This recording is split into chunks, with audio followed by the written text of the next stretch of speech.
gutahura ubunini bw'Imana ko ari itegeka ibihe. Numenya ko Imana itegeka ibihe, uzogabanya kwidodomba, uzogabanya kwagiriza abana b'abantu, uzobibona mu buryo bw'impuhwe. Imana irakuzi wese, irazi kante y'amazi ari muri wewe, amaraso muri wewe, umutima ngene utera, ibiyengamye, ibihagaze neza, ibidahagaze neza vyose arabizi. Ya Imana yategetse, ntugare ngo jewe urahasigara, ahubwo ca bugufi ubuti ubugombe bw'Imana bube, ivyo yateguye bibe. Aho uri ntuzi igituma uhari, aho ukora ntuzi igituma uhakora, ishengero usengamo ntuzi igituma urisengamo, umugabo muri kumwe ntuzi igituma muri kumwe, umugore muri kumwe ntuzi igituma muri kumwe. Mu gihe nk'iki gutahura igituma uri ahantu mu gihe nk'iki, niwanka Imana izoca ahandi, ariko niteka kuri wewe kuwa ca bugufi.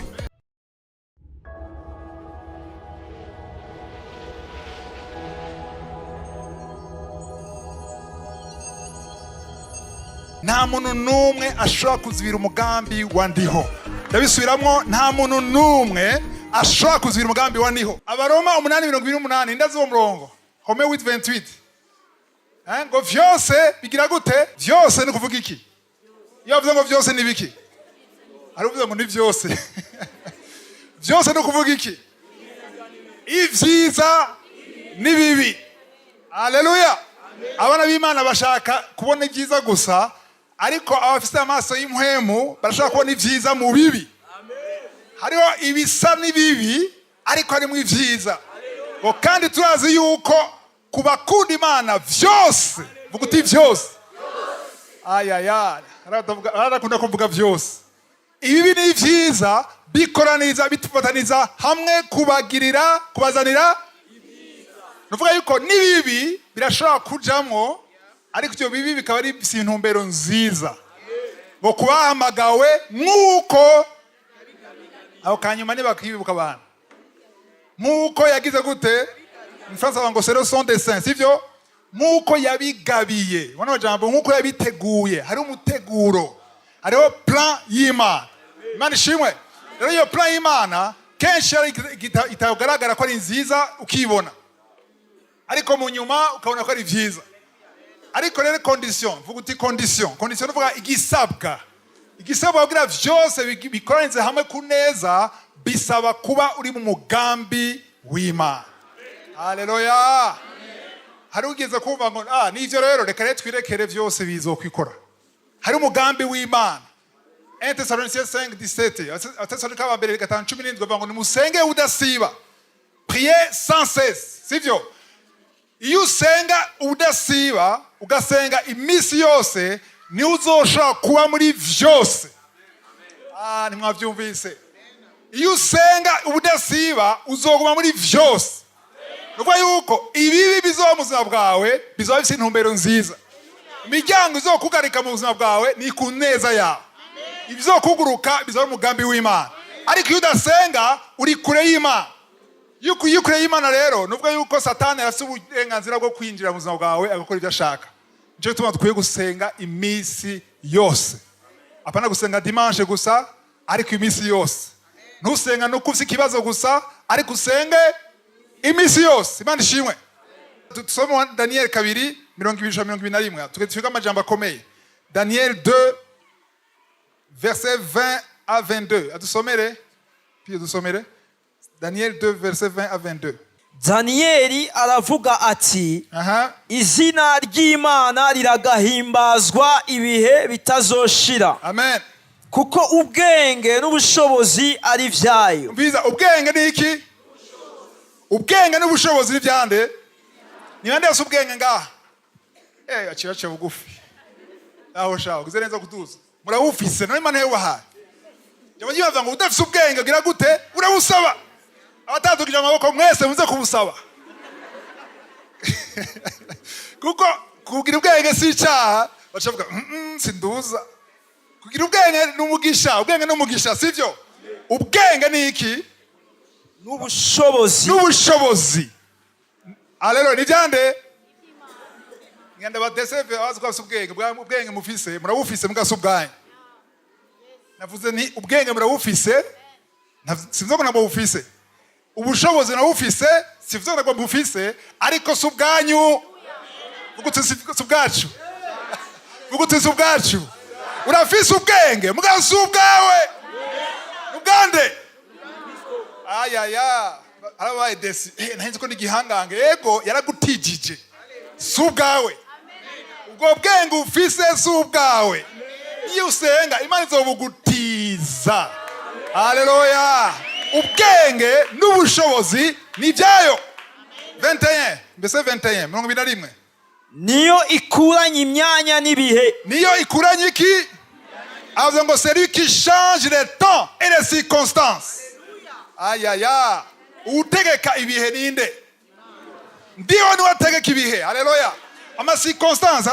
amabiri yavuga ngo ibihe imyanya bavuze ngo imyanya ni umwanya le temps et les circonstances canke ahandi ma version bavuga ngo le temps et les saisons hari ama circonstances ni iki ibintu vyabaye byakunze n'ivyanse ngo niwagira gute no bitegeka haleluya shavuga ati none kwerekeje naka ari mu vyago gusa umuvumo uya muvumo urahari kuko ari umuryango wuguruye sivyo ariko nimba ushaka ko ndiho ari wategeka imyanya n'ibihe mu buzima bwawe ugira ubuzima bw'amasengesho imisi yose ugiye usenga imisi yose nta wundi muntu n'umwe na satani wenyene n'umupfumu n'umurozi nashobora kuza kugira ama circonstances nashobora kuza gutegeka ibihe amasaison ama circonstances ibintu bigushikira mu buzima bwawe iyo uri connecté ni kuvuga gute iyo ufatanye haleluya ndakunda kuvuga Abaheburayo 4:16 ngo twegere intebe y'ubuntu kugira tugere gute turonke imbabazi no gutabagwa mu byo dukeneye Imana ishimwe titre ni utegeka ibihe haleluya utegeka ibihe nimba ushaka kugendana nawe hari ahantu ukeneye kuba ukeneye guma ku birenge vyiwe ugume ku birenge vyiwe kugira ategeke ibihe mu buzima bwawe ndashaka ko ndiho ategeka ibihe mu buzima bwiwe haleluya je ndabishaka ariko nagira ko ingorane zose ziba zose niziri mu mugambi w'Imana mu vyumve ariko vuga utariko hari ingorane ziri mu mugambi w'Imana aha amen sheze gabaruka ngaho hari ingorane ziri mu mugambi w'Imana kuko izo ngorane zituma ushika ahantu haleluya muzo wa mbere nk'imujene Marie madamu yasamye mwana wa mbere hanyuma ari umuntu na telefone ndamwiranisha amerewe nabi ndashaka kuvugisha yo ameze gute ari bungenze izo ni ngorane nziza ayishuye ngo izo ni ngorane nziza hari ingorane mbi na nziza Imana ishimwe hari ingorane zigusunika mu mugisha Imana ishimwe Piyoni yari yahejeje 21 yejeje oya ngo niwahindura ibihe niyo ikura abami ikimika abandi aha niyo iha abanyabwenge ubwenge n'abakerebutsi ikabaha kumenya aha abanyabwenge niyo agira gute abahuki ubwenge nabwiye ko afite ubwenge tuganyu abyumvise ngo niyo ikuriki ikura abami ikagira gute abami kuravuga n'abahe n'Abayisraeli gusa abami bo ku isi harimo na Nero niwo muntu wa mbere ya persecute ishengero mu Baroma akabaturira akabica mu Baroma sivyo niyo umuntu yagwanyije yahamije ishengero cyane ariko mu Baroma 13 Paulo avuga ngo musengera abami n'abashizwe hejuru bose shira musengera kuko ntahagaze neza aravuga ngo sitamusengera ko ntahagaze neza sitamusengera ko niyizera Imana kuko se akora ibibi ariko ngo niyikura bamwe igashiraho abantu uko bameze kose nibashiraho haleluya ifizi igituma ibikora ariko dukwiye gutahura ubunini bw'Imana ko ari yitegeka ibihe numenya ko Imana itegeka ibihe uzogabanya kwidodomba uzogabanya kwagiriza abana b'abantu uzobibona mu buryo bw'impuhemu tuje muri Luka 12:67 ndanyarutsa ko msi imirongo myinshi yo gusoma Luc 12 verset 6 à 7 abanza soma mu 6 mbega utunyoni dutanu ntitugugwa amakuta abiri, tuguga ubusa. ariko kamwe muri utwo Wumvise? ntikibagirwa imbere y'Imana. Amakuta abiri n'amafaranga make cyane ngo agure utunyoni tungahe? Apana tubiri, dutanu. Nuvuga ko kamwe kagwa ngahe? Gabura amasense, amasantime. Kamwe kavuga ubusa, nta kamaro gafise, ni nk'agasurira kamonyo. Ariko ngo uko tuntu, ariko ngo umurongo wa 6 sura 6, ngariko kamwe muri two ntikibagirwa imbere y'Imana. Kamwe kaya kamonyo, nta kamonyo mbona, nta gasurira mbona. Kaya kantu gatoya ataco kavuze, utakitaho ukabonyera gahonyora, ariko Imana nikibagira. Biba yuko yitaho utuntu wowe udagaciro, kuko ari hose abona vyose. Nta kintu na kimwe kibuja ku isi Imana itagivize ku bushobozi. Nta nibabiri ishobora gukoroka Imana itarire ngo ikoroke. La loi de la nature ni Imana yikontrola. Nimba urekuye no mushobora ugakoroka, ni Imana yarekuye ngo ukoroke. Ayaya, ni mu byumva ngana bikomeye ibintu. Umurongo w'indwi. Ariko n'umushatsi wo ku mitwe yanyu wose waraharuwe. Ku bantu bafise imishatsi ngaha, sivyo? Ari batayifise. Ku bafise imishatsi ngaha, ntihagira umuntu yoduza ukuboko ambwira igitigiri cy'imishatsi yiwe. Tumukomera amashi twese, nta n'ugereranya. Ariko nagira abwiye yuko iyo mishatsi yawe irafise igitigiri. Irafise igitigiri. Umucanga musenyi wo kwitanganyika urafise igitigiri. Ndio arazi igitigiri. Ubu nyene ndiho yo kubwira ati ufise imishatsi iyi ni X. Ya ni mu byumva. Kweki Yesu akaravuga ibi bintu. Akora avuga ati Imana irakuzi wese. Irazi kantite y'amazi ari muri wewe, marasa muri wewe, umutima ngene utera, ibiyengamye, ibihagaze neza, ibidahagaze neza vyose arabizi. Ya muganga araraba, hari ivyo abona n'ivyo atabona. Arabwira ati gendera buriya. Bose akavuga ati twananiwe, ariko Imana ntinanigwa, kuko niwe yakuremye, niwe azi vyose aho bihagaze n'ingene bikwiye gukora. Ibidakora neza vyose arabizi. Haleluya. Uriya tugatwinjiye tugatangura kwiga, twabwatangure, Imana ishimwe. Tugatangura kwiga, tubone ngene Imana ariyo itegeka ibihe, ifise umugambi. Tuje mu nkuru ya Esther. Inkuru ya Esther murayizi? Esther muramuzi? Arona waje ngo Esther uramuzi? Wo mu mannequin ndamuzi. Wo mannequin yagenda imbere y'umwami.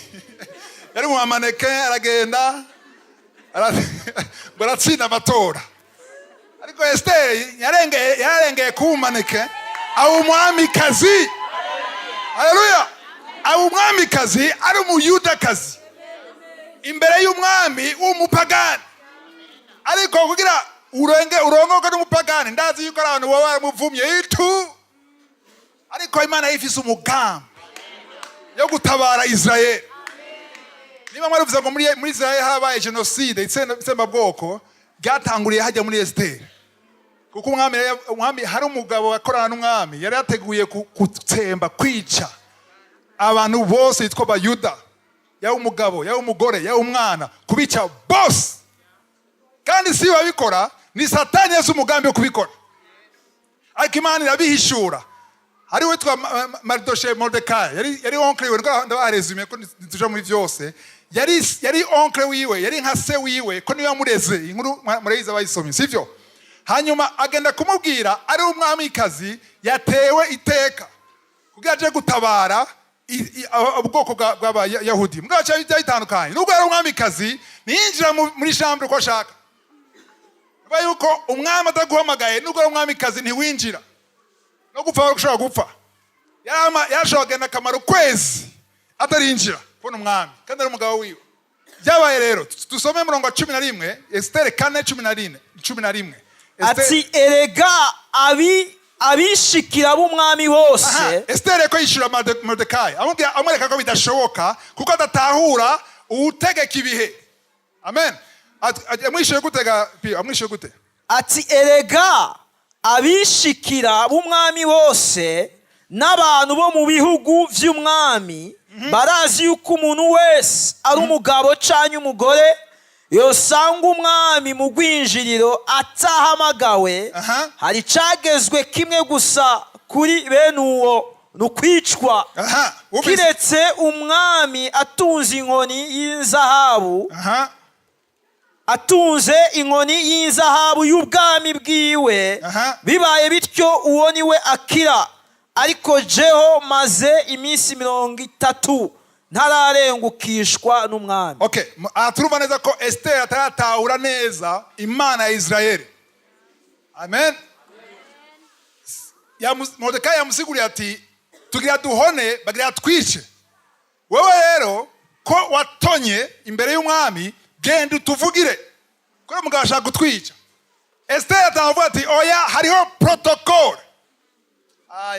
Protocol yo kwisi ndashobora kwica. Protocol yo mwijuru. Hariho protocol, sishobora kubikora gutya, hariho ABC. Hariho ahantu ndeza guca, ntashobora gushika, ntibishoboka. Muri majambo, ndagukunda tonton, basi ntakundi, subira inyuma. Mubize n'amajambo ya Mordekai. Ko Mordekai yaramaze gutahura neza ko ndiho ari wategeka ibihe. Mordekai ntiyatahura ngene ushobora kutubwira ngo uyo mugabo ngo maka ngo maduzi inkoni yiwe, ninde yamuremye? Ninde yaremye uwo mugabo? Imana yacu. Haleluya. Hari igihe abantu batahura Imana bumva ko aribwa munongo, urumva ngo arakomeye n'umunyacubahiro. Ninde kimuhaye? Ninde ahindura abami akura bamwe agashira abandi? Ongira ati yamwishuye gute kabio? Verset 12 yamwishuye gute? Verset 12. Nuko babwira Mordekai amajambo ya Esther. Maze Mordekai nawe arabatuma. Umviriza. Yishura Esther ati ntugire ngo ni wewe wenyene uzokira mu Bayuda bose, kuko uri mu ngoro y'umwami. Wagaye rero ngo umwamikazi, kuko ni wapfa kwihorera. Ngo wowe ntiwibaze ngo twega tugira dupfe twese, Abayuda bose bagira bapfe, wowe mama ngo umwamikazi unacuba. Afete zagumbwira ati nutabura yuko atarujya mugabo agira twice, ni mpwemu iri nyuma yiwe irondera Abayuda, nawe uri umuyuda ntuzosigara. Kandi ari umuvumo uzoba kuri wewe n'umuryango wawe. Bandanya. Kuko ni wapfa kwihorera muri iki gihe, nta kizobuza Abayuda gutabara bakarokoka. Bindira, wewe wigize gangi yuko nutatabara cyo duhona, uribeshe. Kuko Imana yacu ifise inzira igihumbi. Ndakubwira ikintu kimwe, Imana yaguteguriye kontra. Korege wawe akurege akubeshere, nimba Imana yo mwijuru yateguye ko ari yawe, nta muntu n'umwe azoyihagarika. Nimba Imana yaguteguriye umugabo, haleluya, umugabo azoba umugabo wawe, nukeneye kubabwira defile de mode, nukeneye kwambara bigufi, nukeneye kwisiga ibi n'ibi. Jya ku mavi uhamagare utegeka ibihe, utegeka ibihe, utegeka ibihe. Uyu mukobwa arishima, nashaka umviriza, utegeka ibihe azomutegeka. Muganga yambwiye umwana ingwaranikira, utegeka ibihe azotegeka ikire. Nta n'umwe avuguruza utegeka ibihe, nta n'umwe avuguruza uwaremye iboneka n'ibitaboneka. Urumva sishobora protocol yahe, hariho protocol yo mwijuru. Protocol yo mwijuru iruta protocol yo mwisi. Inzoka ya Aroni na Mose yaramize izindi nzoka zose. Kuvuga Imana yategetse, ntugare ngo jewe, urahasigara. Ahubwo cya bugufi uvuti ubugombe bw'Imana bube, ibyo yateguye bibe. bandanya ndaguciramwo wihangana kuko niwapfa kwihorera muri iki gihe nta kizobuza abayuda gutabagwa bakarokoka ariko bivuye ahandi nayo weho n'ab'inzu ya so muzohona nta ubizi kumbura icatumye uba umwami kazi kugira ngo uzoseruke mu gihe gisa ni umviriza ntawuzi igituma wabaye umwami kazi mu gihe nk'iki. Esteri yarazi ngo n'ubwiza bwiwe, yarazi ngo n'ukudefira neza, defire de mode, yarazi ngo yamushimye yaratwenga, ariko muri ico gihe niwe yateguwe yabaye umwami kazi apana kwera ubwiza bwiwe kugira akize ubwoko bw'Imana.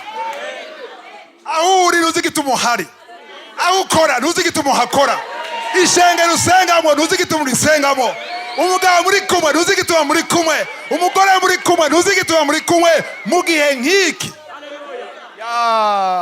Gutahura igituma uri ahantu mu gihe nk'iki. Niwanka Imana izoca ahandi, ariko niteka kuri wewe kuca bugufi.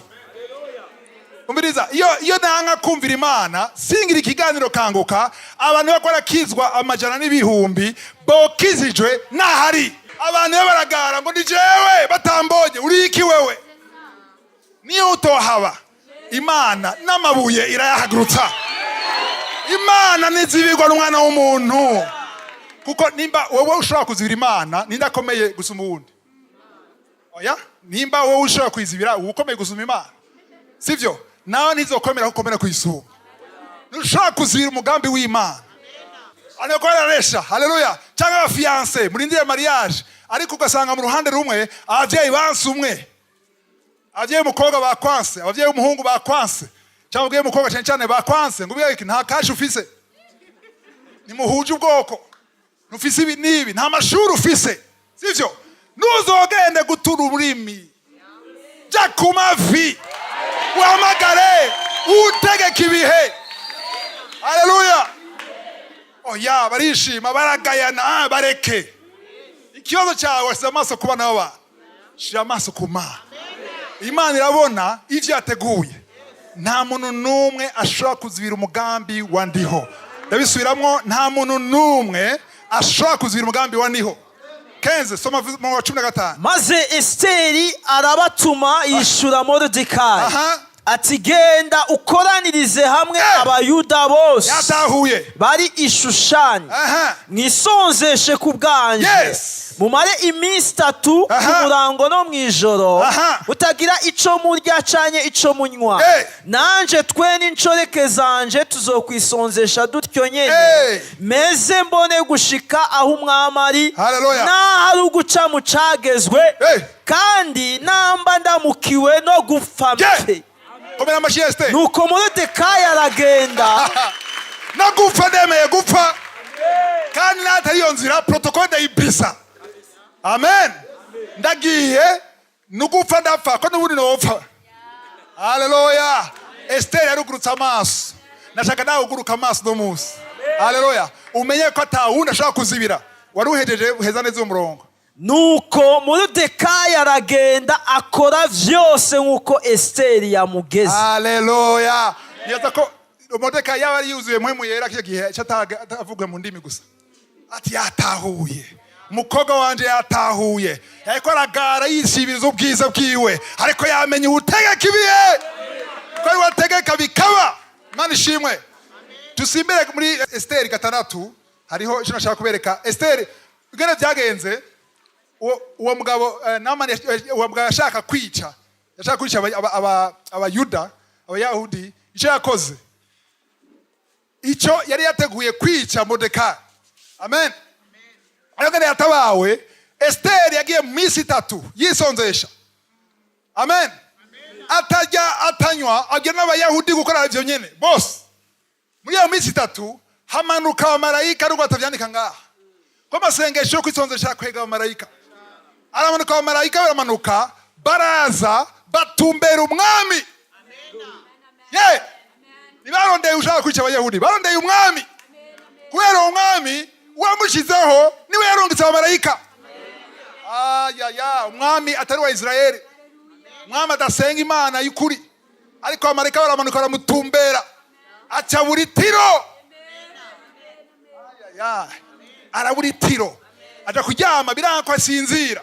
Kubera iki? Hari presence angelique, hari ubushobozi bwavuye mu masengesho y'abana b'Imana, amasengesho y'abizera Imana y'ukuri, Imana ya Abrahamu, ya Isaka, ya Yakobo. Bamanutse kwera ubwoko bw'Imana, baze gufungura, bareka kunywa, basenga Imana. Imana irungika umumarayika wayo, baje arabura itiro. Abuze itiro ahamagara abantu, zana mwe muransomera, hari ibintu bandika Zaburi, ibyabaye, archive, mutubwire, mumbwire, banumviriza, banarondera itiro. Barondera itiro mu gusoma ibitabo. Sinzi ko ari wowe usoma ibitabo kugira ngo basinzire. Bariko baramubwira yumva Mordekai ibintu yigeze gukora. Haleluya. Mordekai yarigeze gutabara umwami. Hari bagira bagire kudeta bagamba kumwica. Ariko Mordekai arabaruburira, umwami arakira. Hanyuma nta na merci yamuhaye. Biribagirwa mugabo birandikwa gusa, biguma ngaho. Ntibigeze babibona, umwami ntiyigeze abyitaho, nta n'umwe yabyitayeho, ariko kwera amasengesho ibyibagiwe biribukwa. Hari dosiye ashobora kuba depoje ahantu barayibagiye, ariko kwera amasengesho. Haleluya. Amasengesho atuma tudashobora gutuma marayika aja kuyivyura ahiri. Umwami arumva ngo uwo muntu yakijije umwami, bamuhaye iki? Oya mwami nta kimwe bamuhaye. Haleluya. Niko yakize. Dusomera umurongo rero wa mbere Esiteri 6 umurongo wa mbere. Iryo joro nyene umwami abura itiro. Aca avuga ko bazana igitabo kidondora ibigenda biraba ku nganji yiwe. Nuko bagisomera umwami. Okay, bandanya. Basanga canditsemwo yuko Mordekai ari we yareze Bigitana na Tereshi babiri bo mu nkone z'umwami, bo mu barinda umuryango yuko bashaka kwica umwami Ahasuwerusi. Ivyo vyose abo ngaho bari babizi, mbwa byari byabaye akamizo n'ingoma, baravyibagiye. Ariko kwera amasengesho y'imisi 3 yo kwisonzesha, aca tanga aburitiro. Kuko yasinzira ntiyari kwatuma ngo nzana musome. Amen. Ninde mujitiro? Imana yatanga intiro sivyo? Ngari yashaka kuri kubuza. Kwa kuko vyose kuri tiro no kuronka itiro vyose. Kuri tiro no kuronka itiro vyose. Mwabitahuye. Nivyo Mana ndashaka itiro nivyo no guitiro. Mbwa ari gihe rimwe na rimwe ushobora kuri kubuza. Kugira kenshi yo muzitiro bikanga gose. Shangiriki sinagera kuri televiziyo, cyo gusenga. Haleluya. Byose bikoniza hamwe kuneza. Amen. Bandanya. Nuko umwami arabaza ati mbega uwo Mordekai hari shimwe canye icubahiro yahawe kubw'ivyo? Cyo kibazo yari kukibaza yasinzira, yari kukibaza. Yabaye byiza ko aburi tiro. Amen. Yabaye ari gihe bagukura mu kazi bikaba byiza kuronka promotion. Kuko iyo guma muri ako kazi nta promotion worose. Ari gihe bagukura mu kazi bigatuma urondera Imana. Hari ibintu rero bisa ko ari bibi, ariko bisa umugambi w'Imana. Amen. Wajire pia wajije. Maze abakozi b'umwami bamuha ivyo kunywa, baramwishura bati ntaco yahawe. Nta namba. Umwami arabaza ati ninde ari mu rugo? Ninde ari keke pare ngaho? Yari inde bandaye? Kandi aho nyene Hamani yarashitse mwishikiro mu rugo hagati ibwami. Hamani yo mu genocidaire yagira yice abayahudi bose. Imana yatumye auditiro ituma bazi kibazo, ituma Hamani batamondera kure aba hafi. Kugira babinyarutse. Ibigambi y'Imana ari orchestre. Iyo orchestre ama circonstance uko yo ibishaka, iyo amasengesho y'abagororotsi. Senga udasiba guma mugambi w'Imana, amapiyo yose aregerana igihe cy'Imana kigeze. Haleluya. Wow. Haleluya. Iyo tubonye umuntu afise umubiri mwiza uremvye, bihutira kuvuga ko abayeho neza. Ubayeho neza abafungura neza.